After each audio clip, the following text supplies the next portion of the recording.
ಜನರ ಸೇವೆಗೆ ಜನಾರ್ದನ ಸೇವೆ. ಹೊಸ ಶಿವಪುರ ಗ್ರಾಮದ ಆದರ್ಶ ದಂಪತಿಗಳು.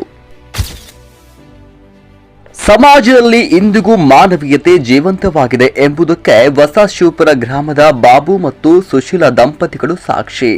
ಕಳೆದ 10 ಅಥವಾ 15 ವರ್ಷಗಳಿಂದ ಇವರು ಕೈಗೊಳ್ಳುತ್ತಿರುವ ಸಮಾಜಮುಖಿ ಕಾರ್ಯಗಳು ನಿಜಕ್ಕೂ ಶ್ಲಾಘನೀಯ.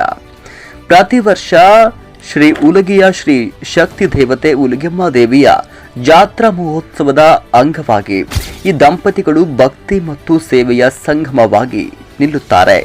ಅಂದು ಬೆಳಗ್ಗೆ 6 ಗಂಟೆಯಿಂದ ರಾತ್ರಿ 8 ಗಂಟೆಯವರೆಗೆ ಸತತವಾಗಿ ಅನ್ನದಾನ ಸೇವೆಯನ್ನ ಮಾಡುತ್ತಾರೆ.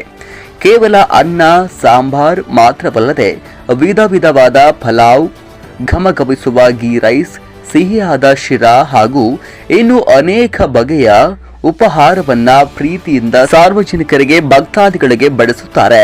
ಜನಸಂಖ್ಯೆ ಎಷ್ಟೇ ಇರಲಿ ಬಂದವರಿಗೆಲ್ಲರಿಗೂ ತೃಪ್ತಿಯಾಗುವಂತೆ ಅನ್ನ ಸಂತರ್ಪಣೆ ಮಾಡುವುದು ಇವರ ಕಾಯಕ. ಇವರ ಸೇವೆ ಕೇವಲ ಜಾತ್ರೆಗೆ ಮಾತ್ರ ಸೀಮಿತವಾಗಿಲ್ಲ. ಇವರ ಹೃದಯವಂತಿಕೆ ದಿನನಿತ್ಯದ ಬದುಕಿನಲ್ಲೂ ಎದ್ದು ಕಾಣುತ್ತದೆ.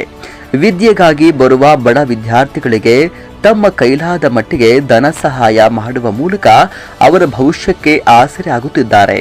ಹಸಿವೆಂದು ಬಂದ ಯಾವುದೇ ಬಡವರಿಗೂ ಈ ದಂಪತಿಗಳು ಎಂದೂ ಬರಿಗೈಲೆ ಕಳುಹಿಸಿಲ್ಲ. ಹಸಿದವರಿಗೆ ಅನ್ನ ನೀಡುವುದು ದೇವರಿಗೆ ಮಾಡುವ ಪೂಜೆ ಎಂಬ ತತ್ವ ಇವರದ್ದು. ಹೊಸ ಶಿವಪುರ ಗ್ರಾಮದ ಈ ದಂಪತಿಗಳಿಗೆ ಸೇವಾ ಮನೋಭಾವವು ಇಂದಿನ ಯುವ ಪೀಳಿಗೆಗೆ ಮಾದರಿಯಾಗಿದೆ. ಅವರ ಈ ಸತ್ಕಾರ್ಯಗಳು ನಿರಂತರವಾಗಿ ಸಾಗಲಿ.